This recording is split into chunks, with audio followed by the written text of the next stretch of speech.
हाँ हेलो अस्सलाम वालेकुम नमस्कार जोहार। मैं हूँ सबा अहमद और आप देख रहे हैं डिस्ट्रिक्ट आर्मी। यहाँ दोस्तों ये केवी कॉलेज के ग्राउंड में आज हमें आए हुए हैं डुमरी। अभी साहब क्या कहते हैं लोगों के बीच में, चलिए आपको दिखाते हैं, आप वीडियो में बने रहें।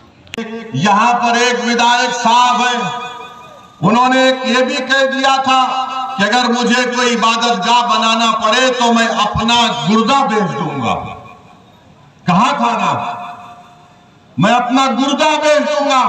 अरे इतने लोग मारे गए, तुम्हारा गुर्दा छोड़ो, तुम्हारी जबान नहीं खुल रही है, तुम गुर्दा कहां तक जाओगे। उस विधायक ने कहा था कि मैं अपना गुर्दा बेचकर इबादत गाह को बना दूंगा।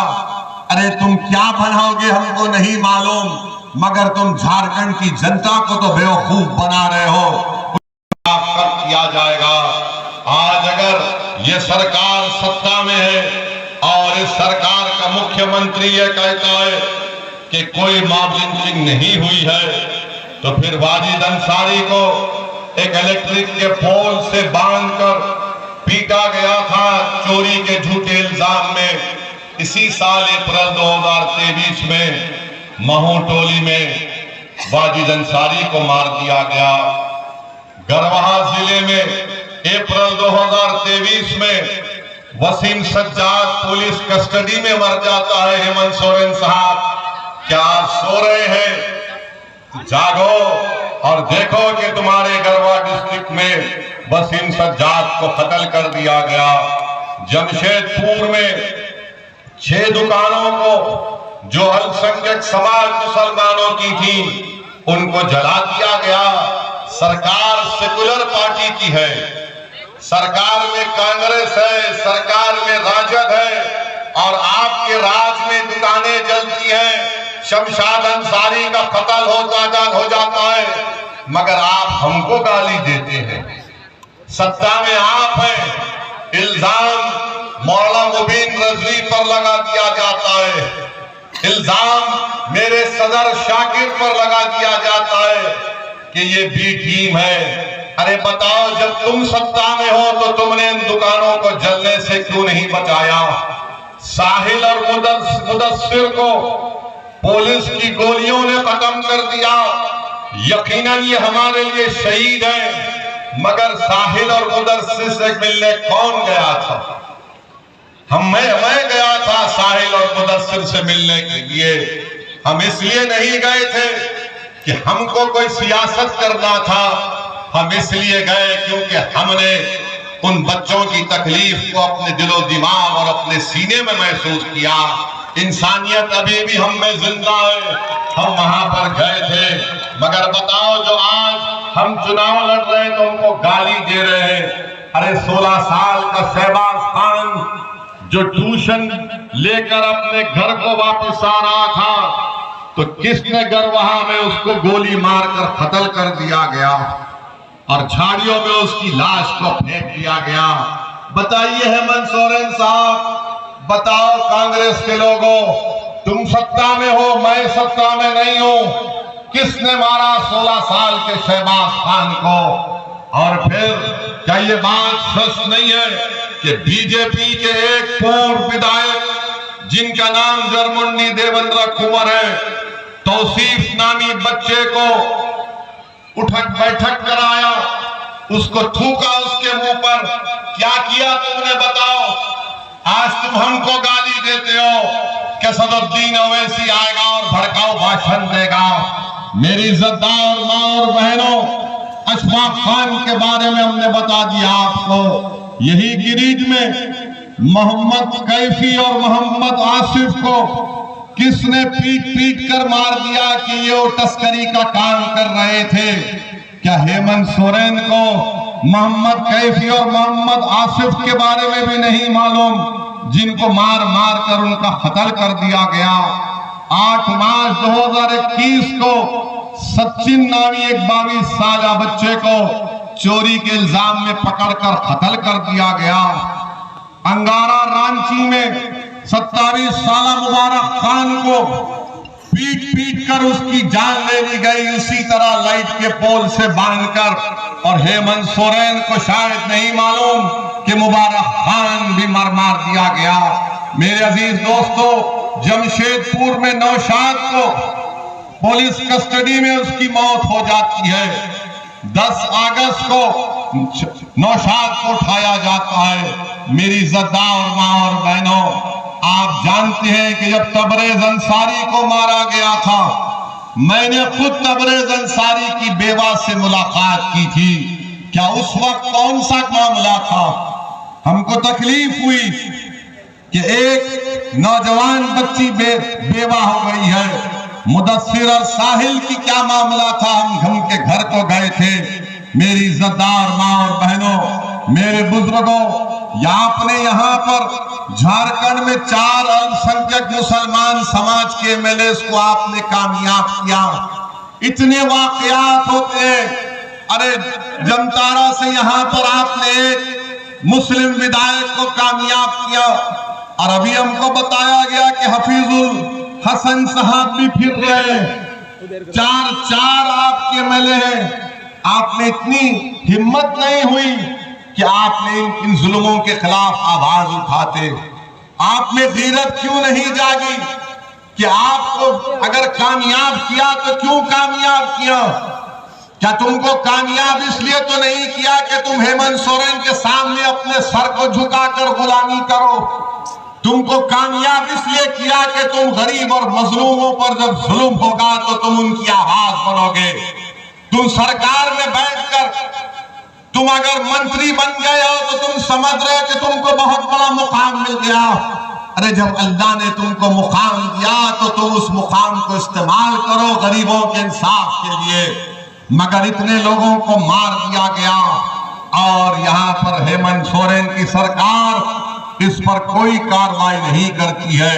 मेरे अजीज दोस्तों और बुजुर्गों, एक यहाँ पर एक विधायक साहब है, उन्होंने ये भी कह दिया था कि उनका मजाक कर रहे हो और वो मौत की आगोश में चले जा रहे हैं।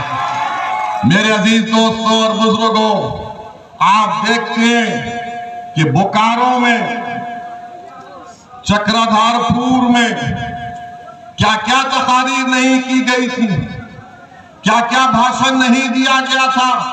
अगर हम उस पर बोलना शुरू करेंगे तो फिर एक नया तनाज़ा यहां पर पैदा होगा। मेरे अजीज दोस्तों और बुजुर्गों, आप ये भी जानते हैं कि जिस प्रदेश से मैं आता हूं, तेलंगाना है, वहां पर 50 लाख से कम मुसलमान है। झारखंड में 60 लाख के करीब मुसलमान है। और हम जिस प्रदेश से आते हैं वहां पर अल्पसंख्यक समाज का एक मंत्रालय है। और इस साल का बजट क्या है आपको मालूम? 2200 करोड़ रुपए। और झारखंड में अल्पसंख्यक समाज का वजारत अखिलती बहबूद का बजट सिर्फ 500 करोड़ रुपए, सिर्फ 500 करोड़ रुपए। और हम जब यहां पर आ रहे तो हमको गाली दे रहे। अरे भैया गाली दो हमको, तुम्हारी गालियों से मैं रुकने वाला नहीं हूं। यहां तेलंगाना में हमारे 7 विधायक हैं, कोई मंत्री नहीं है। सुनिए, कोई मंत्री नहीं है, मगर हम 50 लाख से कम है। 2200 करोड़ रुपये सालाना मिलता है। आप 60 लाख है, 4 एमएलए हैं, 2 मंत्री हैं, मगर आपका बजट 500 करोड़ रुपये है। यही बात जब हम करते हैं तो इन तमाम को पेट में दर्द होता है और इसीलिए हमको बदनाम किया जाता है कि असदुद्दीन ओवैसी भड़काऊ भाषण देता है। अरे अगर गरीबों के जुल्म को बयान करना भड़काऊ भाषण है तो सुन लो हेमंत सोरेन, मैं भड़काऊ भाषण देता रहूंगा। अगर शमशाद अंसारी की तकलीफ को बयान करना भड़काऊ भाषण है तो हम तमाम शमशाद अंसारी हैं।